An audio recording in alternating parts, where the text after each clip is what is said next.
할렐루야. 사랑하는 대강의 가족 여러분, 오늘 하루도 하나님의 말씀과 동행하는 삶이 되길 소망합니다. 오늘 함께 나눌 하나님의 말씀은 마가복음 8장 6절에서 10절 말씀입니다. 예수께서 무리를 명하여 땅에 앉게 하시고 떡 7개를 가지사 축사하시고 떼어 제자들에게 주어 나누어 주게 하시니 제자들이 무리에게 나누어 주더라.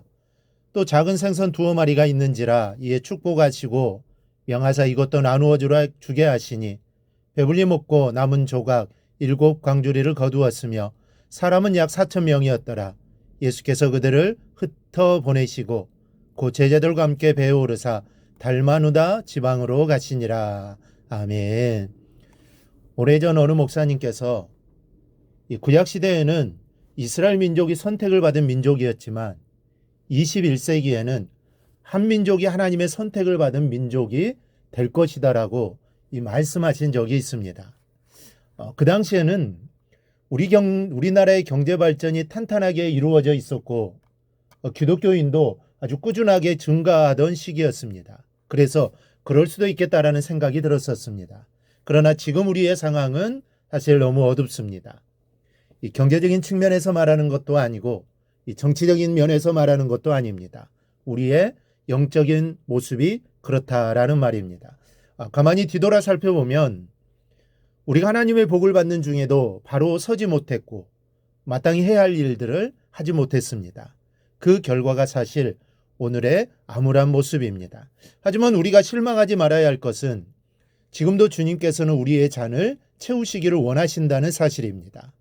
오늘 본문은 이제 유대인만이 하나님의 선민이 아니라는 사실을 암시하고 있습니다.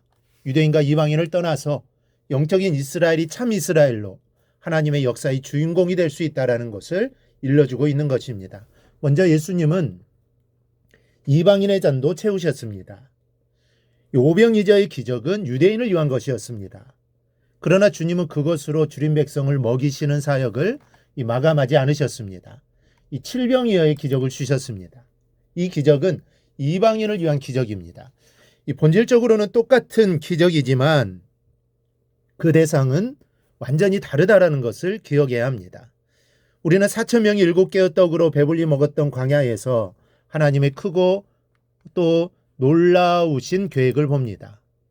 예수님께서 이 땅에 오신 것이 결코 유대인만을 위한 것이 아니요 온 세상 모든 사람을 위해 영생의 양식을 나누어 주시러 오셨다는 계획입니다. 그래서 우리도 하나님을 아버지라 부를 수 있게 된 겁니다.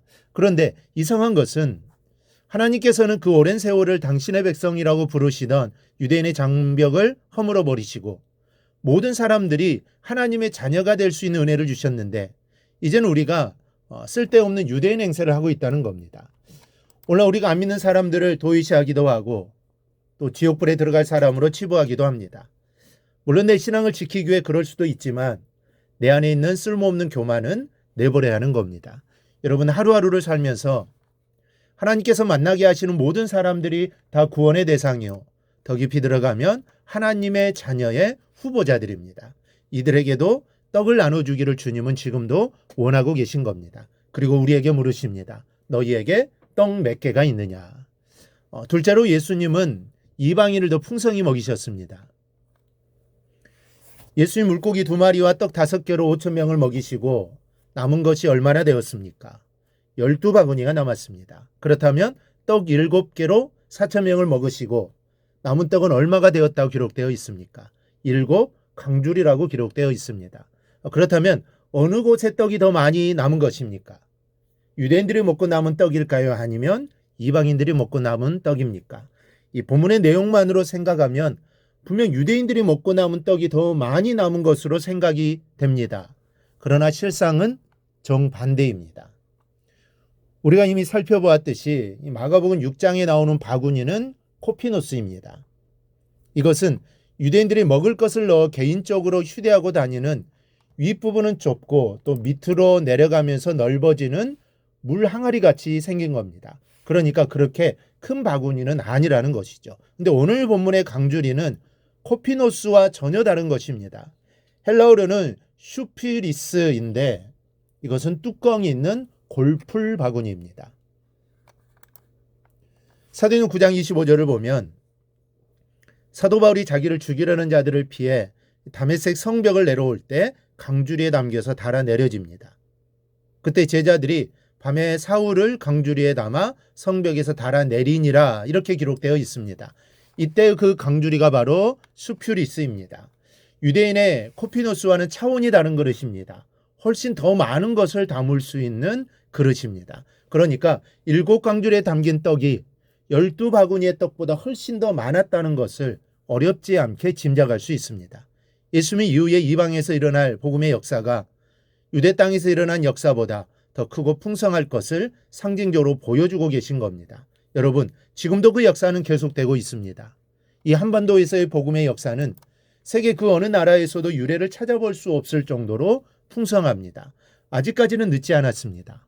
지금이라도 우리가 정신을 차려 더 크고 풍성한 하나님의 역사를 담는 그릇이 되어야 할 겁니다. 그 역사의 중심에서 우리 교회와 내가 땀 흘릴 수 있게 해주시기를 기도하는 오늘 하루가 되기를 바랍니다. 그래야 대강교회가 그리고 내가 하나님의 나라에 귀하게 쓰임받게 되기를 주님의 이름으로 축원합니다. 오늘 묵상한 말씀을 굳게 잡고 삶으로 실천하며 살아내는 대강의 모든 성도들이 되기를 축복합니다.